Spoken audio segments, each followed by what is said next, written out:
Sa aking nakaraang video,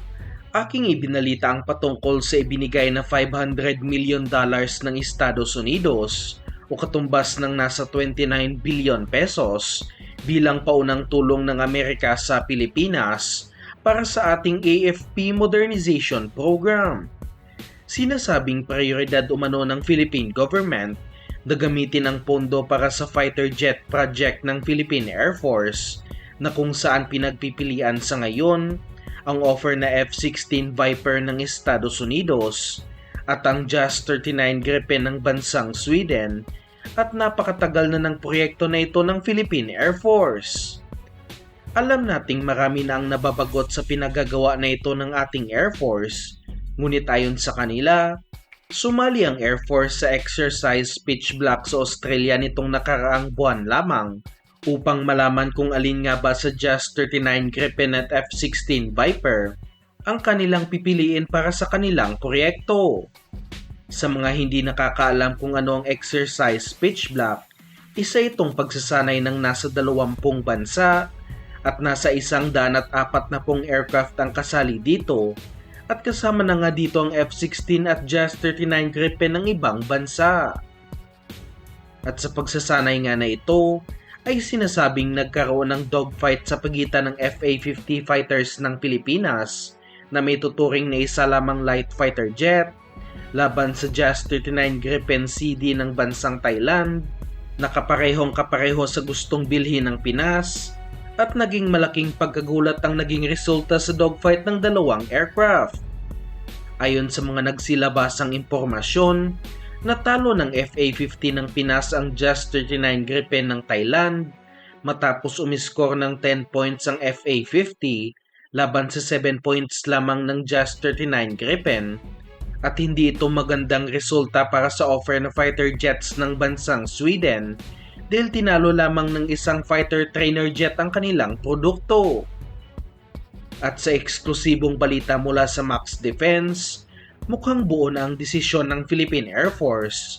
kung ano ang kanilang pipiliin para sa kanilang proyekto matapos sinabing napagpasyahan na umano ng DND o Department of National Defense na bumili ng nasa 40 bagong F-16 Block 70 Viper mula sa Estados Unidos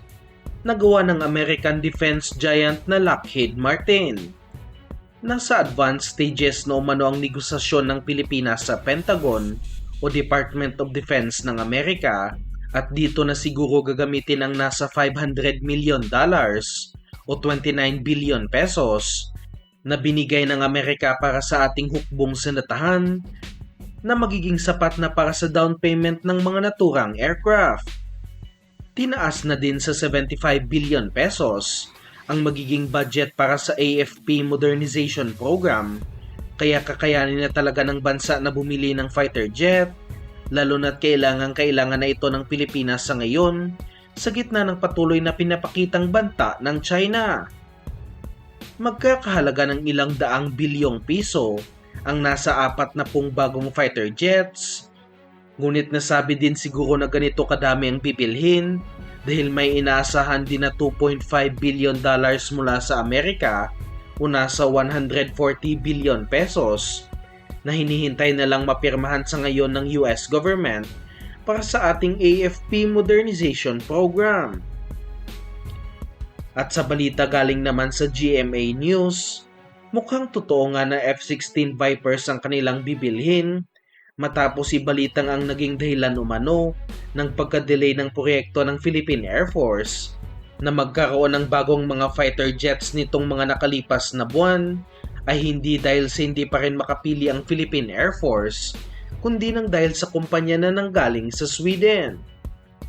Ayon sa report, nagkakaproblema umano ang Swedish company na Saab na siyang nag-offer ng mga JAS 39 Gripen na makapag-deliver ng 14 na units na sinabi nito sa ating Air Force kaya lalong nade-delay ang kanilang fighter project. Sa mga hindi nakakaalam, ang JAS 39 Gripen CD variant ang ino-offer ng Saab para sa ating Philippine Air Force, ngunit ang problema dito ay nasa 14 na lang ang natitirang ganito ng Saab at in-order ng bansang Hungary ang nasa 4 nito Kaya nasa 10 na lang ang natitirang Just 39 Gripen CD variant.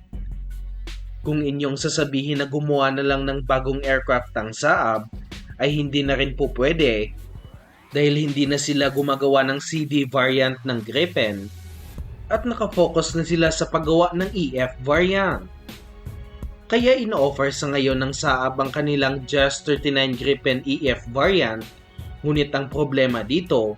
ay mas mahal pa ang EF variant ng Gripen kumpara sa mga F-16 Vipers ng Amerika, kaya siguro mas pinili na lang ng Pinas ang mga F-16, dagdagan pa ito ng financial support galing sa US government. Kahit saan sa dalawa para sa akin ay malaking tulong pa din sa Pilipinas, mapag-Gripen man ito o mga F-16, ngunit mas napaganda lang talaga ang mga F-16 dahil sa may tulong pinansyal ang Amerika dito, lalo na't alam naman nating sobrang gipit sa pondo ngayon ng ating hukbong sandatahan at napakalaking tulong ng military aid ng Amerika. Kailangan na ng totoong fighter jets ng Pilipinas sa ngayon dahil hindi lang ang ating mga Navy at Coast Guard vessels ang hinaharas ng China sa West Philippine Sea, kundi pati na rin ang ating mga aircraft. Nitong buwan nga lang ay ginamitan ng flares ng Chinese Air Force ang isang patrol aircraft ng Pilipinas na papunta sana sa Scarborough Shoal, at isa itong sobrang mapanganib na maneuver dahil umaabot sa 1,600 degrees ang init ng flares ng aircraft. Umaasa tayong mas mapapabilis pa sa ngayon ang procurement ng fighter jets ng Pilipinas upang maproteksyonan ng territorial waters at airspace ng bansa.